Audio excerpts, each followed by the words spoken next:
పెద్ద సినిమాలను తీయడానికి నిర్మాతలు భయపడుతున్నారా? చిన్న సినిమాలతో, మంచి కథలతో తక్కువ బడ్జెట్‌లో చేస్తే వచ్చే లాభాలే బెటర్ అని ఫీల్ అవుతున్నారా అంటే అవునని అంటున్నారు విశ్లేషకులు.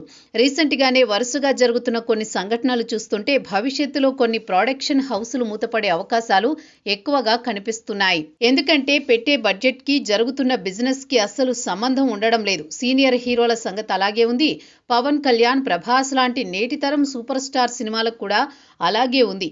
ఓజీ తర్వాత డీవీవీ సంస్థ అప్పట్లో పెద్ద సినిమాలు తీయను అని చెప్పినట్లు వార్తలు వినిపిస్తున్నాయి. ఎందుకంటే ఈ సినిమా 2022లో మొదలై పవన్ కళ్యాణ్ మధ్యలో రాజకీయాల్లో బిజీ అవ్వడం వల్ల 2 ఏళ్ల పాటు షూటింగ్ లేకుండా ఖాళీగా ఉండాల్సి వచ్చింది. ఇక ఈ 2 ఏళ్లలో నిర్మాతకు వడ్డీలు తారాస్థాయిలో పెరిగాయి.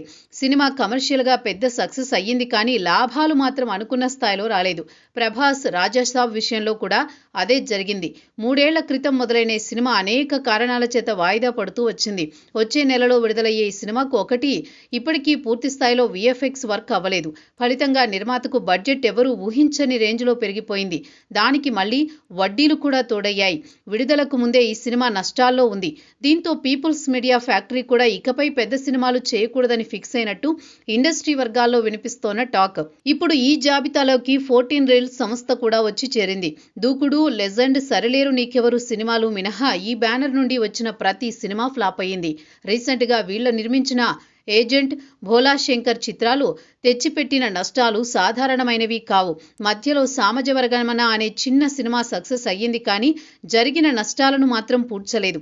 ఇప్పుడు అఖండ 2 విడుదలకు ఈ సంస్థ ఎన్ని ఆర్థిక ఇబ్బందులు ఎదుర్కొందో మనమంతా చూస్తూనే ఉన్నాం. వాయిదా పడడం 30% పైగా బిజినెస్ కూడా పడిపోయింది. ఫలితంగా నిర్మాత ఇప్పుడు ఈ చిత్రాన్ని నష్టాలతోనే విడుదల చేస్తున్నాడు. నిర్మాత పెట్టిన బడ్జెట్ రికవరీ అవ్వాలంటే సినిమా థియేటర్స్ నుండి 150 కోట్ల షేర్ని రాబట్టాలి. బాలయ్యకు అంత మార్కెట్ లేదు. సినిమాకు కావలసిన హైప్ కూడా క్రియేట్ అవ్వలేదు. దీంతో ఇక తమ బ్యానర్లో పెద్ద సినిమాలు నిర్మించకూడదని 14 రీల్స్ సంస్థ నిర్ణయం తీసుకుందట. అఖండ 2 భారీ హిట్ అయితే కాస్త నిలబడే అవకాశాలున్నాయి. లేదంటే ఈ నిర్మాతకు చిన్న సినిమాలు నిర్మించడం కూడా కష్టమవుతుంది. మరి ఈ సినిమా ఫలితమేంటో మరో 2-3 గంటల్లో తేలిపోనుంది.